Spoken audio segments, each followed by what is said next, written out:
Welcome back in, my fellow living room players. It's still 2023. We're plowing right through it here on the Living Room Guitarist. Welcome back into another episode. My name's Dan. I'm your host. If you'd love for me to actually be the host and be my guest, you're welcome anytime. We'd love to talk about your guitar process, your songwriting process, your creativity, your guitar journey, whatever you want to talk about in terms of your relationship with the 6-string here, 12-string, electric, acoustic, whatever you love to play. We are here just to swap ideas back and forth, share our riffs and progressions and ideas, and just kind of flesh things out together. Not because we want fame and fortune. We know we're not going to be rock stars. We're just amateur players here. Living roomers, right? We play because we love to play. No matter what your skill level, no matter how technically accurate you are, it doesn't matter. You just have to love to play the instrument because it's good for you. It's healthy. So 2023, back into another series here on the Living Room Guitarist. Contact me anytime if you'd like to be part of the show. I'd love to have you. It's livingroomguitarist@gmail.com. You are welcome in every sense of the word. Let's play. If you saw last episode, I kind of teased what I wanted to do today. Based on something I witnessed my neighbor, God bless him, Wayne. He's just a classic Southern gentleman. He's full of all kinds of expressions that he brings with him. He's just a super nice guy. I watched him, he was holding a candle, one of those big fat candles, and he turned it upside down because there was like a sticker on the bottom of this candle, and he wanted to peel it off before he set it down on the candle holder or whatever, and I'm watching him, and he's picking at the thing, and he can't get it off. This little sticker is being very stubborn, and he's like getting wax under his nail and all this, and he's picking at it. It was so funny, and he's talking to himself. He's, oh man, this thing is just messing with me now, and he goes, oh, it ain't worth the messing, and he just slams it down and he forgets it. And I thought, Wayne, that's awesome, man. It ain't worth the messing. How do you hear a line like that and not, it's just screaming for a song, right? Yeah, otherwise we might as well just put these down and take up mini golf or something. We have to write a song when you hear a line like that, right? It ain't worth the messing. What are you gonna do with that? So I figured, all right, let's do something with that. It's just compelling. You must write a song with that title. So I was thinking, all right, what kind of a pseudo-Southern-ish kind of rocky feel might we create with that? So I'm just starting in D. It's from just sliding from a C sharp to a D down here. Yeah, if I can get it right, let's see. So just a quick little slide, just to give it a little boing, boing, boing.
Oh, it's the start of something, but it's just, to me, that spoke, it ain't worth the messin'. What a great expression. All right, so let me just kind of talk you through what I've started here. I'd love it if you could just help this kind of come along and develop and, get your own fingers on the fretboard and start creating and just have fun with that whole concept. It ain't worth the messin'. How classic is that? So I'm just sliding up from a C sharp to a D, so just think of your standard D chord here. I'm just not going to use that bottom string. Just let that ring out, let that E ring out instead, or even if you don't want to hit it at all. But I'm just sliding up from the first and second to the second and third. You can do it fast, you can do it slow. Or you can just put some rhythm in your pick hand and do it slower. Makes sense to you, and then I'm just doing the pull-off. This whole tune is really just a bunch of power chords and pull-offs. Maybe that's a working title, power chords and pull-offs, because it's just kind of a.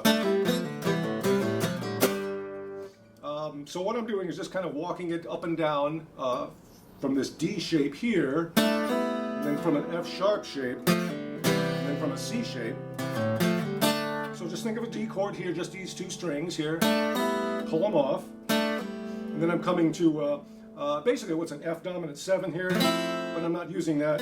I'm just using these two strings. So third string down on the 3rd fret, 4th string down on the 2nd fret, and just pull them off. And then come up to the, first, the 3rd and 2nd fret. So 2nd string down, 3rd fret, 3rd string down, 2nd fret, and just pull that off. So just an F and then a C. So D, F, C, and walk it back down.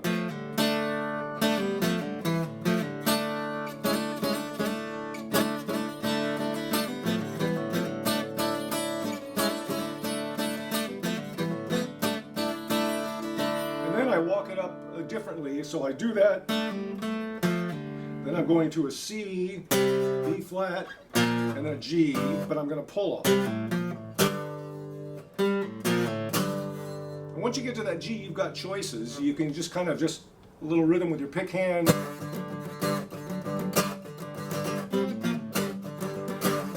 You can put some bluesy kind of, whatever makes sense. You can just kind of tool around with it and see what's possible. But sometimes I would do this kind of. So again, it's just pulling off from that 2nd and 3rd string down, just a C5, B flat, G. And sometimes what I would do is just bar those strings here. So I got the G, and then 2nd, 3rd, and 4th string down, and I bring my pinky into that 4th string down on the 6th fret.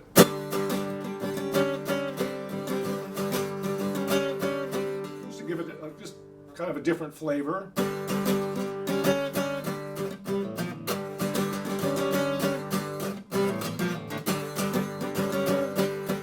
Possibilities there. You can make any kind of choices, but it's just C pull off, B flat pull off, G, and then however you want to just kind of rock it up on your own.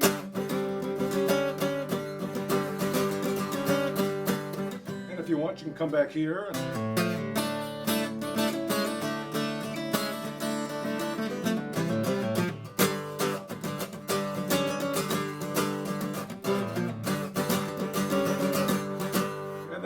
Just to take off on an old tried and true bluesy kind of lick, I just kind of did this little slide from 2nd string down on the 1st and 2nd fret. So you're just going, just getting to a D. So it's on the 2nd string down, 1, 2, and then just an open D, and then just play a D chord. And then same thing. On that 1st and 2nd fret, just on the 3rd string down, with the open G ring, and then come to a C. So, and then you can do that little C, B flat, G.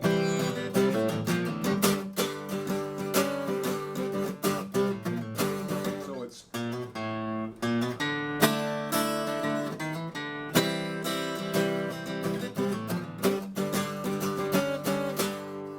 However you want to articulate that. Lots of choices there when you get to that G chord. And then just for fun, I came to like an E with a heavy bass note here on that 7th fret. Just slide it back. So just barring that whole 7th fret, all those strings, and just bringing in the two middle. So it's an E with a B bass note, and then just a D and then a C. And then just open chord D, C, G. But then I'm bringing in that 4th string down on the 3rd fret here. So I go D, C, G. And just to give it that extra little boing, boing kind of vibe. It's a clinical term, boing, boing.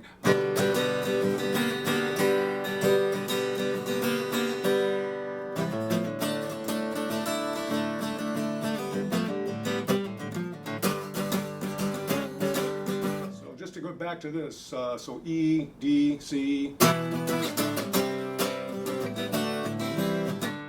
D, C, G here. Just bring in that note here from that G. Just gives flavor I'm looking for. It ain't worth the messin'. Just a fun thing to try. When you hear a line like that, you just have to write a song. So thank you, Wayne. And thank you to my fellow living roomers for joining us here in 2023. If you'd love to be a guest on the show, absolutely welcome in every sense of the word. I don't care if you can burn the fretboard or not. If you just know a couple of chords, just have to love playing the instrument. Enjoy it. Let's hang out together in the living room for 2023. And we'll see you on the next episode. Thanks for joining us today.